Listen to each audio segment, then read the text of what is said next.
The room fell silent as the massive hangar doors slid open. Light spilled across the polished floor, illuminating the colossal machines that stood in perfect formation.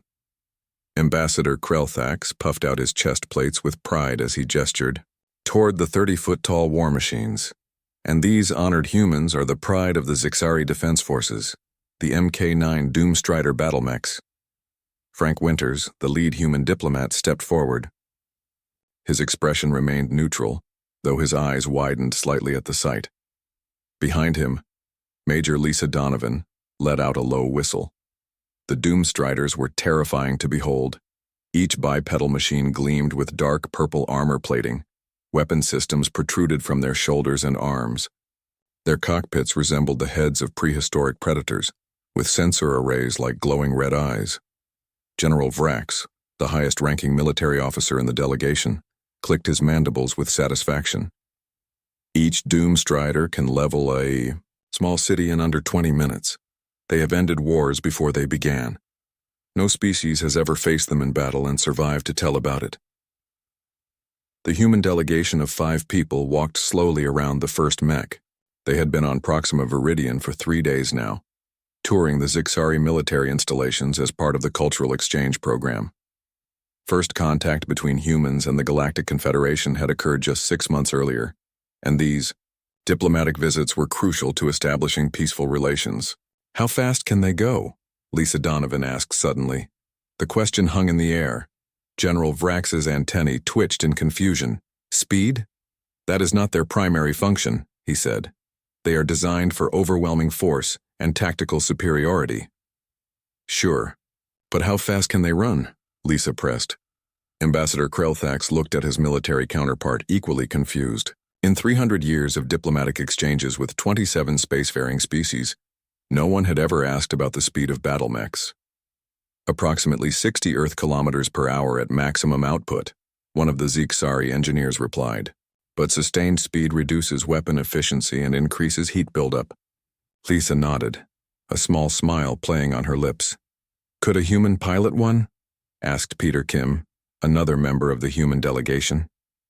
He was shorter than Frank and Lisa, with glasses and an excited expression that made him look younger than his, 40 years. The Zixari delegation exchanged concerned glances. Ambassador Krelthax's head frills fluttered nervously. These are not transport vehicles, General Vrax said firmly. They are the deadliest ground assault weapons in the known galaxy. The neural interface requires specialized training and genetic compatibility. Frank stepped forward, his diplomatic instincts kicking in. We're simply curious about your impressive technology, General. On Earth, humans often adapt military technology for civilian use. The Zixari seemed to relax slightly at this explanation. Of course, the humans were just acknowledging the mech's superiority. This was expected. General Vrax straightened his posture. We could perhaps arrange a demonstration, he offered. Captain Zinthar is our most decorated pilot. As if on cue, a tall Zixari in a sleek black uniform stepped forward from the group of officers.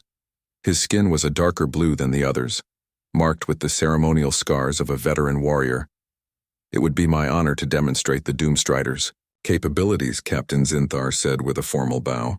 That would be amazing, Lisa replied with enthusiasm that surprised the Zixari. Could we watch from the control room? I'd love to see the neural interface in action. While the Zixari discussed the security protocols for such a demonstration, Frank leaned closer to Lisa. You seem particularly interested in these mechs, Major, he whispered. Lisa's eyes gleamed. Imagine one of those things on a racetrack. The acceleration alone would be incredible. Frank nearly choked, trying to suppress a laugh. We're here to establish diplomatic relations, not organize demolition derbies. All I'm saying is these aliens clearly don't know what they're sitting on, Lisa replied. Those aren't just war machines. They're the ultimate extreme sport waiting to happen.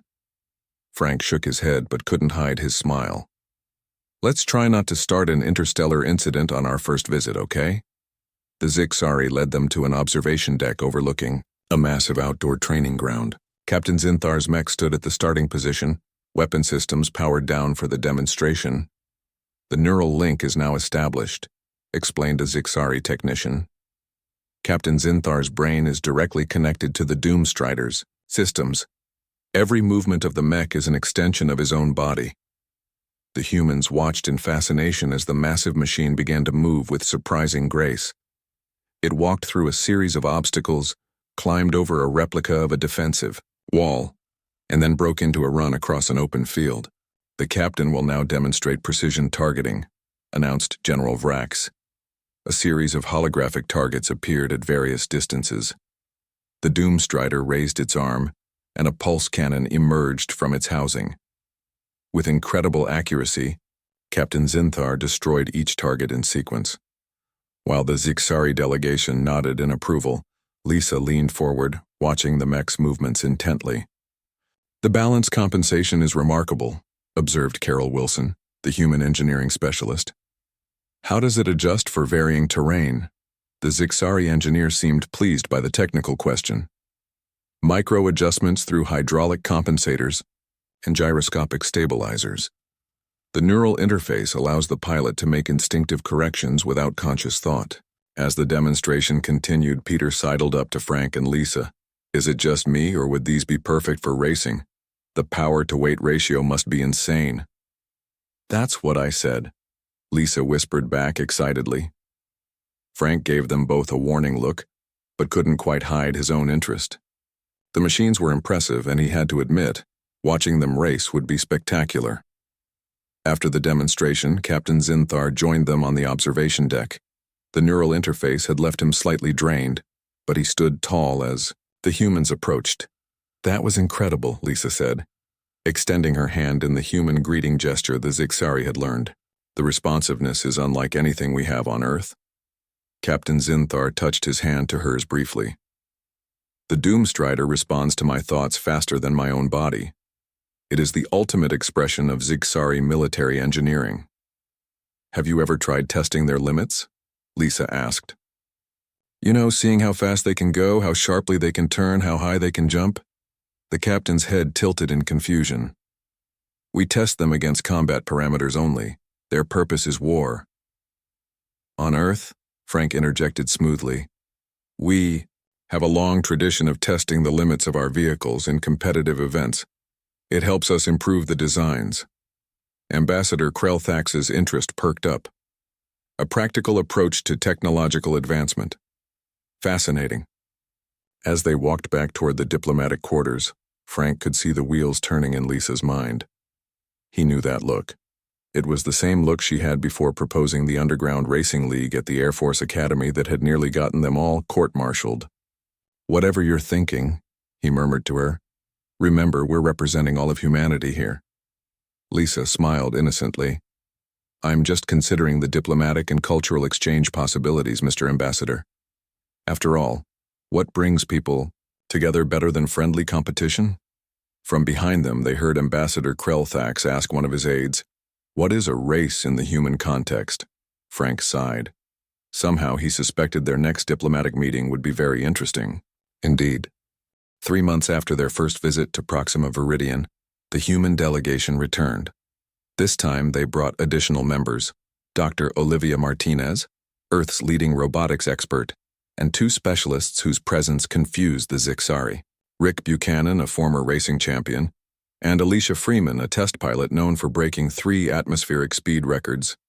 Ambassador Krelthax welcomed them in the grand meeting chamber of the Galactic Confederation outpost. The circular room featured a massive holographic display in the center, currently showing the rotating image of a Doomstrider battle mech. "We are honored by your return," Ambassador Krelthax said, his head frills extending in the formal greeting posture. "Though I admit curiosity about the composition of your delegation," Frank Winters smiled. "We have a proposal that we believe will benefit both our species. A cultural exchange of sorts centered around your impressive battle mechs." General Vrax, who had been standing silently by the wall, stepped forward. "The Doomstriders are weapons of war, not cultural artifacts." "With respect, General," Lisa, Donovan said. "On Earth, we have a long history of repurposing military technology for peaceful competition." Dr. Martinez activated a small device she had brought. A hologram appeared next to the Doomstrider image, showing a modified version of the mech. The weapons were reduced, the armor streamlined. We propose a competition, she explained. A race using modified versions of your battle mechs. The modifications would preserve speed and maneuverability while reducing lethal capabilities. The room fell silent.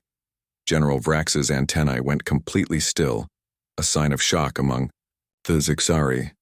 You wish to race our deadliest weapons?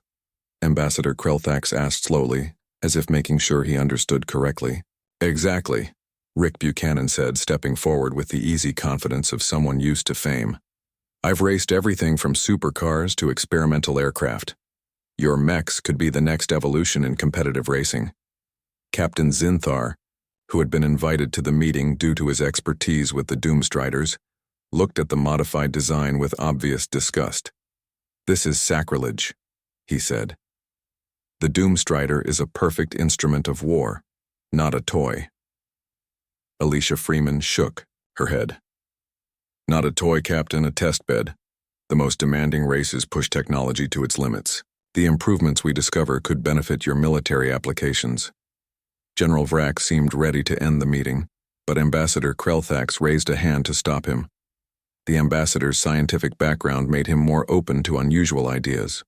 Please, explain your full proposal, he said to Frank. Frank nodded to Dr. Martinez, who expanded her hologram to show a course layout on an uninhabited moon. We suggest a single exhibition race, she said. 3 human pilots, 3 Zixari pilots. Modified mechs with standard specifications so no team has an advantage. The course would include various terrain challenges to test different capabilities. And the purpose? General Vrax asked. Cultural exchange, Frank replied. Entertainment, technological advancement, and perhaps most importantly, a way to show the galaxy that our species can cooperate on something that transforms tools of war into a peaceful competition. Ambassador Krelthax's head frills fluttered, a sign of interest. The Confederation Council has been concerned about how to present humans to the wider galactic community. Some species fear your unpredictability. This could show them that our unpredictability has benefits, Lisa suggested. A junior aide whispered something to Ambassador Krelthax, who nodded thoughtfully. The Galactic News Network has expressed interest in broadcasting this event should it occur, he told the humans. 17 species have already requested information about humans. This could indeed serve our diplomatic goals. General Vrax clearly disagreed but respected the diplomatic chain of command. If this proceeds, there must be strict controls. No weapon systems active, even in reduced form. Agreed, Dr. Martinez said quickly. And who would pilot these machines for your side? Captain Zinthar asked. The neural interface is designed for Zixari minds. We've studied the technical specifications you shared, Dr. Martinez explained. With minor adjustments, humans should be able to use a version of the interface. Our brains are different but compatible enough for basic control functions. Rick Buchanan grinned. I've been in simulators for weeks. Different than anything I've driven before, but the principles are universal. Captain Zinthar looked skeptical.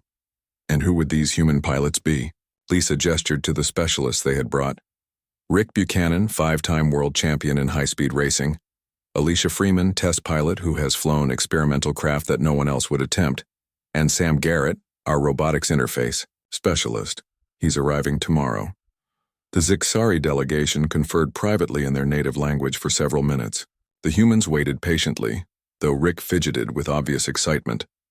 Finally, Ambassador Krelthax turned back to them. We propose a compromise. Captain Zinthar will oversee a training program for your pilots. If they can demonstrate basics, competency with the modified mechs, we will proceed with the exhibition race on Helios 9, the uninhabited moon of our gas giant. Frank extended his hand. That sounds perfectly reasonable. The ambassador touched his hand briefly, having learned the human custom. There is one condition. Captain Zinthar will select 2 additional Zixari pilots and compete in this race himself. Lisa couldn't hide her smile. We wouldn't have it any other way, Captain. As the meeting concluded and the delegations prepared to leave, General Vrax approached Captain Zinthar. You understand your true mission, the general said quietly. Yes, sir, Captain Zinthar replied. I am to demonstrate the clear superiority of Zixari pilots and put an end to this nonsense. Precisely. These humans must learn the proper respect for our military technology. Across the room, Frank was having a similar conversation with Lisa. You realize the diplomatic risks if this goes badly? He asked. Lisa nodded. That's why we brought the best. Rick can drive anything with an engine. Alicia has reaction times that test off the charts, and Sam can talk to machines better than most people. The Zixari are taking this more seriously than we anticipated, Frank warned. They're sending their best pilot. Good, Lisa said with a confident smile. No point winning if we're not beating their best. The next morning, the human team was escorted to the Zixari military training facility on Helios 9. The moon's low gravity and varied terrain made it ideal for testing the battle mechs. Captain Zinthar waited for them at the entrance to a massive hangar. Behind him stood 6 Doomstriders, already being modified by Zixari engineers according to the specifications Dr. Martinez had provided. Your training begins now, he announced without preamble. We have 4 Earth weeks to prepare for this exhibition. Based on my assessment of human physical capabilities, I estimate a 3% chance that any of you will complete the course without damaging the mechs. Rick Buchanan stepped forward, looking up at the towering captain without intimidation. Care to put a wager on that, Captain? He asked with a grin. Captain Zinthar's head tilted in confusion. A wager? A bet, Rick explained. If we all complete the course successfully, you have to admit that humans are natural pilots. The captain's antenna twitched with what might have been amusement. And if you fail? Then we admit that some technology should remain purely military, Rick said, extending his hand. After a moment's hesitation, Captain Zinthar touched his hand to Rick's. The training begins in 1 hour, he said. I suggest you prepare yourselves. The captain walked away. Lisa nudged Rick. Was that wise? Rick shrugged. Nothing motivates a racer like someone saying they can't do something. He looked up at the massive mechs being modified before them. Besides, these beauties were made to move. I could tell from the demonstration. The Zixari just haven't figured out what they're really capable of yet. In the shadow of the giant machines, the human team began their preparations, unaware that news of the upcoming exhibition was already spreading throughout the Galactic Confederation, capturing the imagination of species who had never considered using battle mechs for anything but war. The first day of training did not go well. The human pilots struggled with the neural interface which had been designed for Zixari minds. Rick Buchanan spent most of the morning in a simulator that kept rejecting his attempts to connect. Alicia Freeman managed to establish a partial link but couldn't get her mech to walk in a straight line. Sam Garrett, who had arrived late the previous night, was buried in technical diagrams rather than attempting to pilot. Captain Zinthar watched with thinly veiled satisfaction. Perhaps now you understand why Doomstriders are not toys. Rick wiped sweat from his forehead as he climbed out of the simulator. The interface keeps trying to access parts of my brain that don't match your species. It's like trying to put a square key in a round hole. Dr. Martinez had been working with Sam at a terminal nearby.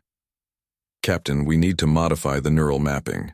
The human brain processes spatial awareness differently than Zixari minds.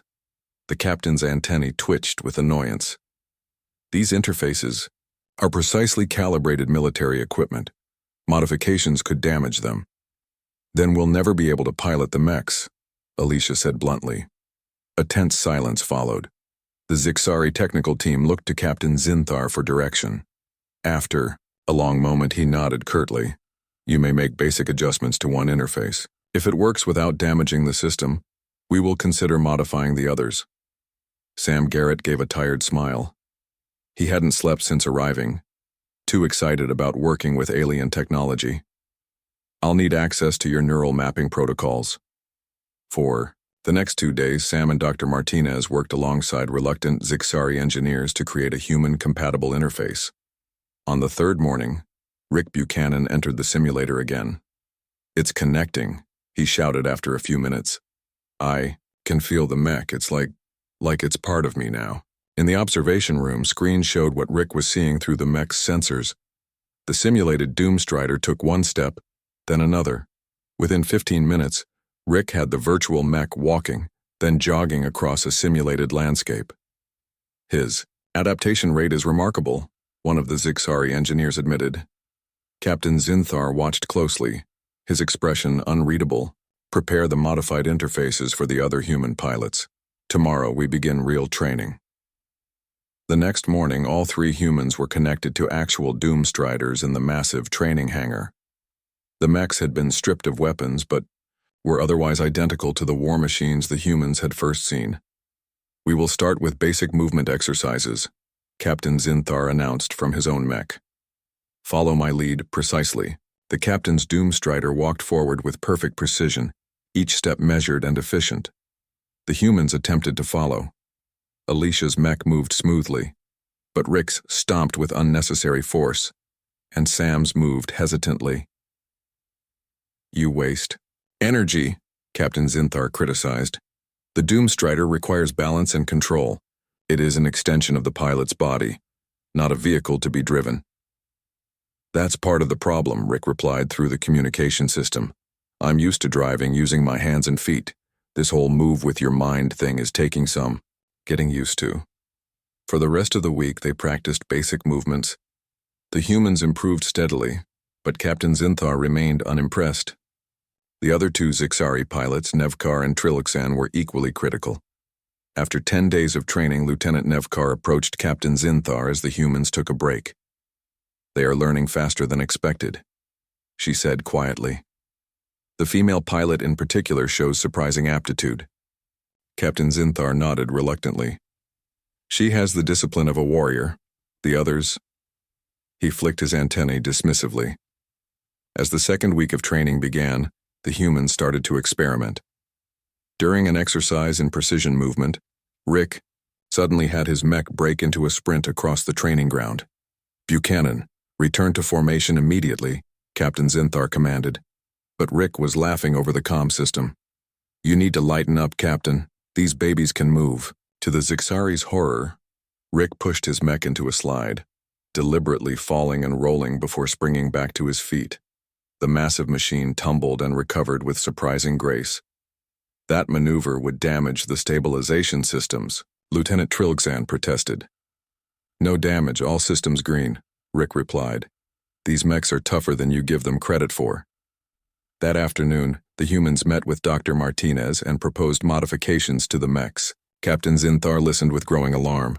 Remove armor plating, reduce safety reserves, reconfigure the hydraulic systems? Absolutely not. The Doomstriders are overbuilt for racing, Alicia explained. All that armor slows them down. The safety systems are too conservative. They cut power when the mech could safely push harder. Because they are designed for sustained combat operations, not stunts, Captain Zinthar replied. Sam Garrett pulled up technical diagrams on a display. Look, we're not asking to compromise structural integrity. Just streamline them for better performance. After hours of debate, a compromise was reached.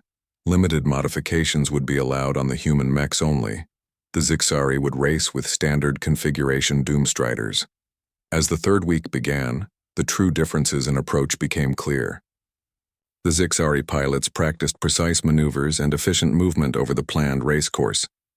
The humans focused on speed, cornering, and what Rick called the art of the controlled crash. You deliberately push beyond stability limits, Captain Zinthar observed during a training run. Why? Sometimes you need to go past the edge to find out where it really is, Alicia replied. Your mechs can handle more than your programming allows. The captain considered this. Our approach values consistency and predictability. Yours seems to embrace chaos. Not chaos, Sam corrected. Adaptation. Humans have always pushed machines to their limits. That's how we learn what they're truly capable of. On the fourth day of the third week, disaster nearly struck. During a practice run through a canyon section, a rock slide tumbled toward Lieutenant Nevkar's mech. Rick, who was running behind her, pushed his Doomstrider to unprecedented speed. He tackled her mech, rolling both machines away from the falling rocks. Both mechs sustained damage, but the pilots were unharmed. When they returned to base, even Captain Zinthar was impressed. "Your reaction was unexpected," he told Rick. "You risked your own mech to save Lieutenant Nevkar." Rick shrugged. "Would have done the same for any racer. Besides, I've walked away from worse crashes." That evening, something changed in the Zixari attitude. Lieutenant Nevkar joined the humans for dinner, asking questions about Earth racing traditions. The technical teams began working together more openly, with Zixari engineers showing genuine interest in the human modifications. By the final week of training, both teams were pushing their mechs harder. The humans had successfully lobbied for a jump section to be added to the race course, demonstrating how the Doomstriders could launch themselves over obstacles rather than navigating around them. The day before the exhibition race, news arrived that 17 species had sent observers. The Galactic News Network had set up broadcast equipment around the course. What had started as a small diplomatic event had grown into a major spectacle. Captain Zinthar called both teams together for a final briefing. "Tomorrow's exhibition has taken on greater significance than anticipated," he said. "The honor of the Zixari Defense Forces is at stake. We will demonstrate the proper use of our battle technology." Rick grinned. "And we'll show you how to have fun with it. May the best pilots win." That night, as final preparations were made, Sam Garrett worked late in the mech bay. He was making one last adjustment to the human mechs when he noticed Captain Zinthar watching him. "You truly believe these machines can be more than weapons?" the captain asked. Sam nodded. "Anything powerful can serve many purposes. The question is, which purpose brings more value to the galaxy? Destruction or inspiration?" Captain Zinthar stared at the towering mechs, silent for a long moment. "Tomorrow we shall see which vision prevails," he finally said before walking away. As dawn broke over Helios 9, 6 battle mechs stood ready at the starting line. 3 bore the standard colors of the Zixari Defense Forces. 3 had been painted in bright racing colors, streamlined and modified. The race that would change. Galactic Sports Forever was about to begin. The morning of the race brought clear skies over Helios 9. The moon's thin atmosphere glowed with a pale blue light as 6 battlemechs stood at the starting line. The modified Doomstriders looked strange to the Zixari observers. Stripped of excess armor, painted in bright colors with cooling systems exposed and hydraulics reinforced. In the control center, Ambassador Krelthax stood beside Frank Winters, watching the final preparations on large screens. "Your pilots have made quite an impression on our military," the ambassador said. Captain Zinthar requested detailed reports on human reflexes and decision-making processes. Frank smiled. "And your engineers have inspired ours. Dr. Martinez hasn't slept in 3 days. She's too excited about the hydraulic systems." On another screen, they could see the growing crowd of alien observers. 17 species had sent representatives, and the Galactic News Network had positioned hover cameras throughout the course. "The starting zone is clear," announced a Zixari technician. "Race protocols are activated." In the cockpit of his bright red mech, Rick Buchanan felt the neural interface connect to his mind. The sensation still felt strange, like his consciousness was expanding to fill the massive metal body. He could feel the machine's balance, the tension in its hydraulic muscles, the steady thrum of its power core. "Comms check," he said. "Everyone, ready?" "Ready and steady," replied Alicia. Her blue mech gave a quick thumbs up, a very human gesture that had amused the Zixari technicians. "Systems optimal," Sam added from his green mech. "But I'm still getting used to this neural connection. It's different from the simulator." Captain Zinthar's voice came through clearly. "Remember the rules. First pilot to complete 3 laps wins. No physical contact between mechs. Safety protocols will shut down any mech that sustains critical damage." The race course stretched before them, a winding 20-kilometer track that circled through canyons, across open plains, and even through a dormant volcanic caldera. The terrain was challenging enough that even walking the course would be difficult. Racing at full speed would push the mechs to their limits. A massive holographic countdown appeared above the starting line. As it reached 0, A sound like thunder rolled across the landscape. The race began. Captain Zinthar's mech took the lead immediately, moving with perfect efficiency. Lieutenants Nevkar and Trilgzan fell into formation behind him. The Zixari approach was clear: maintain precise control, conserve energy, and rely on superior skill. The humans had different ideas. Rick pushed his mech hard from the start, forcing it into a sprint that matched the Zixari leader. Alicia took a wider approach to the first turn, building momentum. Sam hung back slightly, watching both teams and calculating trajectories. "They're following standard attack formation," Alicia observed over the comms. "Just like in the training simulations." "Then they're predictable," Rick replied. "Sam, what's the fastest line through the canyon section?" "The Zixari plotted a route with 17 optimal steps," Sam said. "But if you're willing to risk a jump off the North Ridge, you can cut the whole middle section." Captain Zinthar heard their communication and frowned inside his cockpit.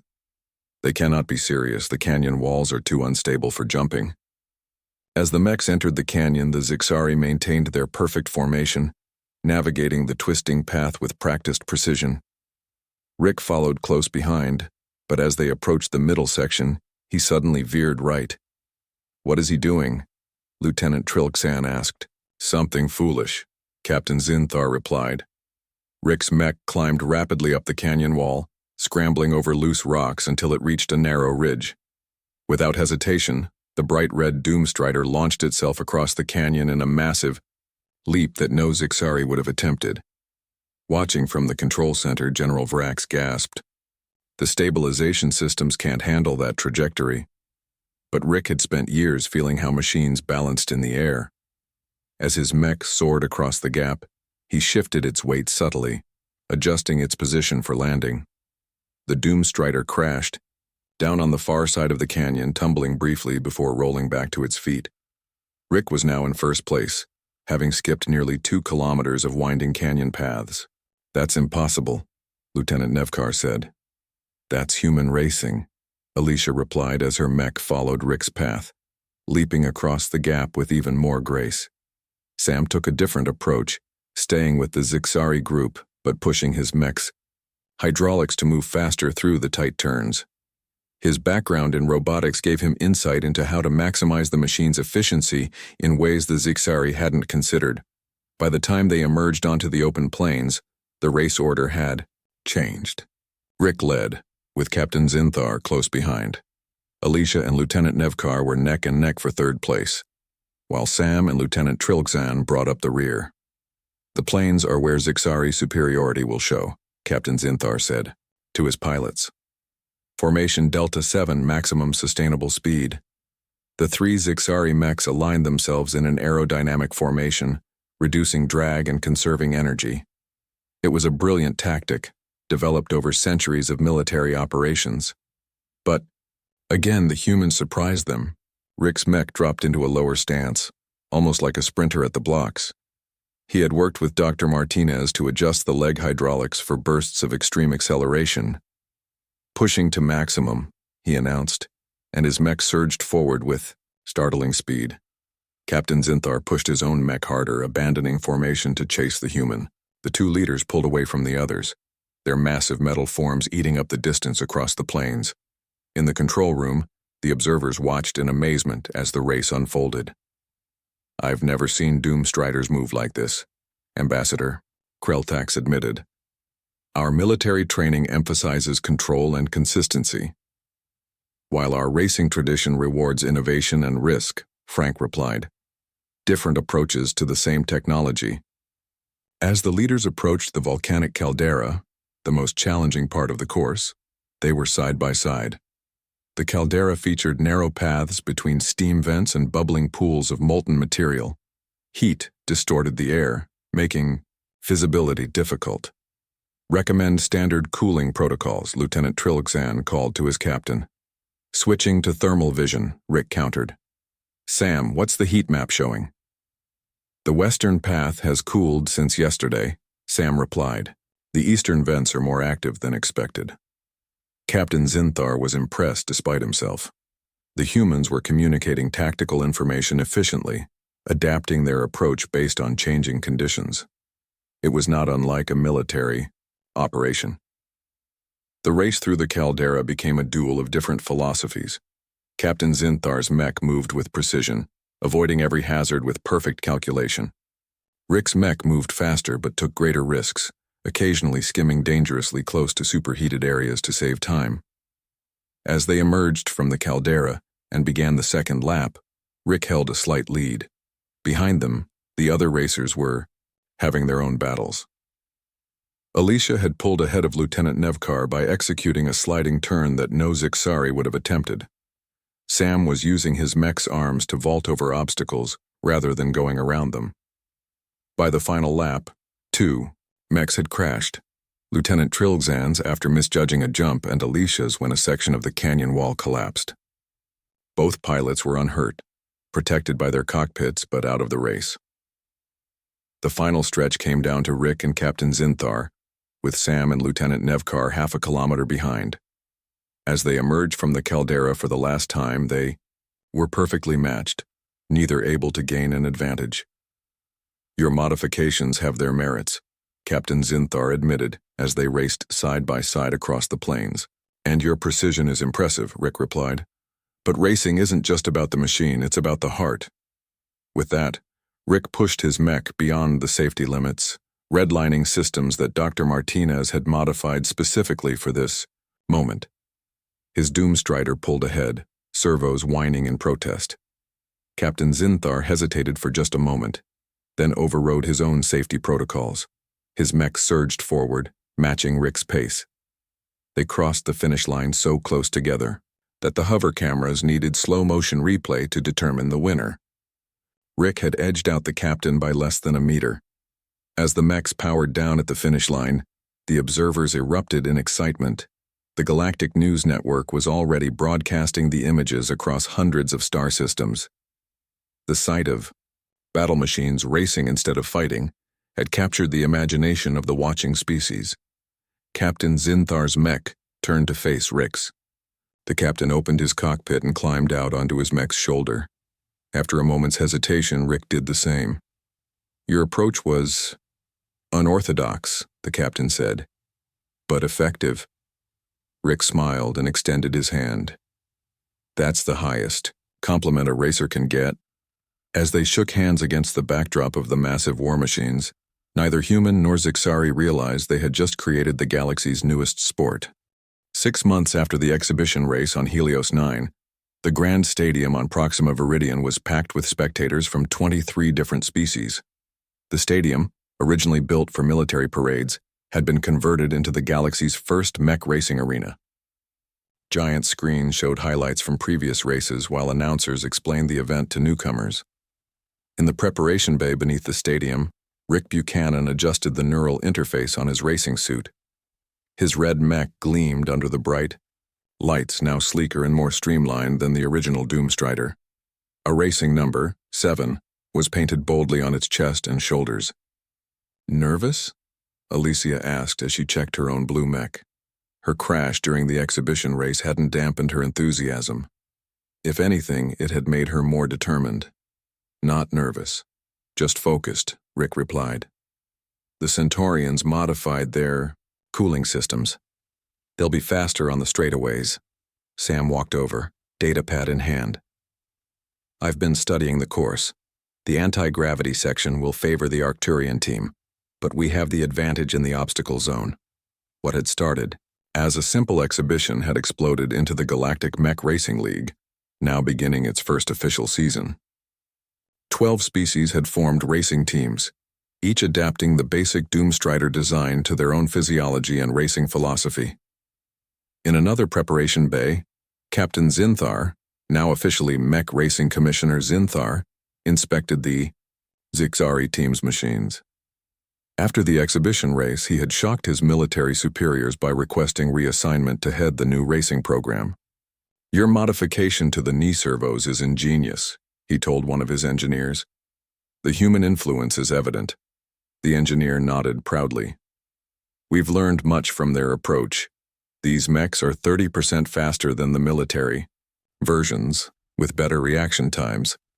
And the military has already adopted 6 of our racing innovations for the combat models, another engineer added. General Vrax approached, looking uncomfortable in civilian clothing. After months of resistance, curiosity had finally brought him to witness a race in person. I still don't understand why our most advanced weapons are being used for entertainment, he grumbled. Commissioner Zinthar's antennae twitched with what the humans now recognized as amusement. Come with me, General. There's something you should see. They walked to an observation deck overlooking the stadium. Below, the massive arena was filled with beings from across the galaxy, all cheering as the first Mechs entered for the pre-race ceremony. 6 months ago, the Frelnaks and the humans had never met, Commissioner Zinthar said, pointing to where members of both species sat together, wearing team colors. Their governments had been suspicious of each other. Now they have a joint racing team. General Vrax watched skeptically as Mechs paraded around the stadium.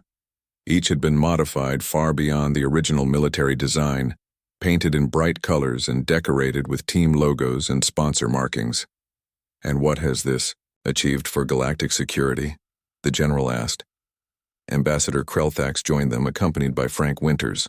It has achieved more than a century of traditional diplomacy, the ambassador said.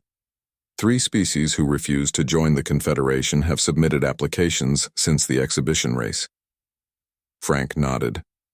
Turns out nothing brings people together, like shared excitement. Even species with completely different biology can appreciate skill and speed. Down in the preparation bay, the human team made final adjustments. Dr. Martinez had officially joined as their chief engineer, working closely with Zixari technicians to push the boundaries of mech performance. The new neural interface is much more responsive, she told Rick. You'll feel the mech's movements almost as if it were your own body.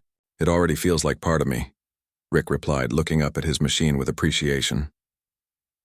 Across the bay, a young Zixari approached hesitantly. His coloration marked him as barely an adult. Pilot Buchanan, he said. May I request an autograph? Your canyon jump technique has inspired my own training.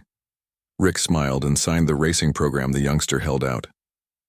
You planning to race someday? I have already begun simulator training, the young Zixari replied proudly.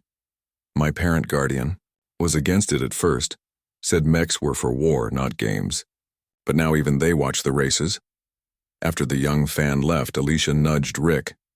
Look at you, Mr. Celebrity. I heard you're in advertisements on 17 systems now. 21, actually, Sam corrected.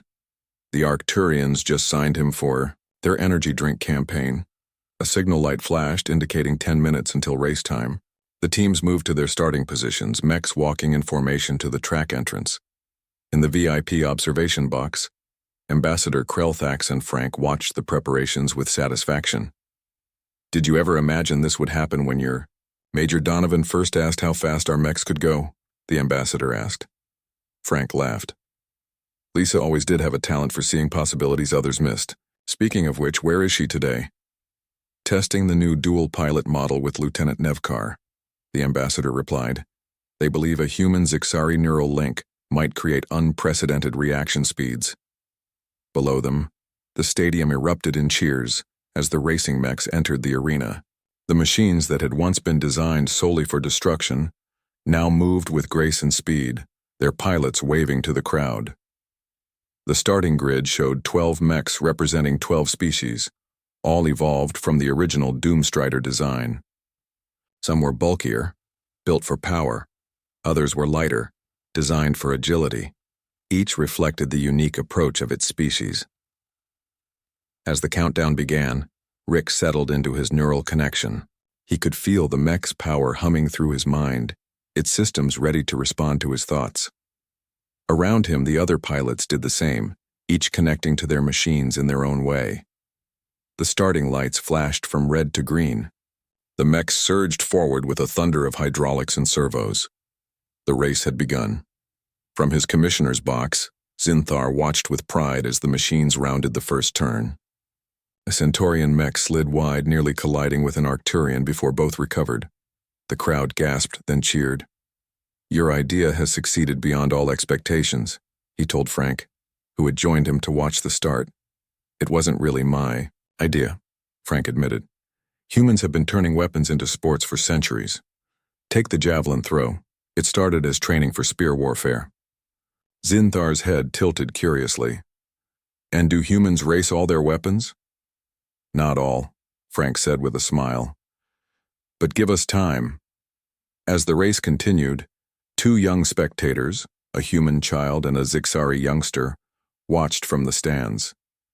They traded racing cards featuring images of the pilots while arguing amicably about who would win. Rick Buchanan is the fastest, the human child insisted. But Commissioner Zinthar says racing isn't just about speed, the young Zixari countered. It's about harmony between pilot and machine. On the track, Rick's red mech battled neck and neck with a green Arcturian machine. Both pushed their limits, performing maneuvers that would have been impossible 6 months earlier. The crowd roared its approval as they raced toward the finish line. In that moment, no one in the stadium was thinking about war or weapons. The EI, mechs had become something new, symbols of competition, skill, and the unexpected ways different species could find common ground. As Rick crossed the finish line in second place, narrowly beaten by the Arcturian, he couldn't help but smile. Sometimes losing was just the beginning of a better story. In the control room, General Vrax reluctantly admitted to Ambassador Krelthax, "Perhaps there is value in this racing. The technical innovations alone justify the program." The ambassador's head frills fluttered with satisfaction. And the diplomatic benefits?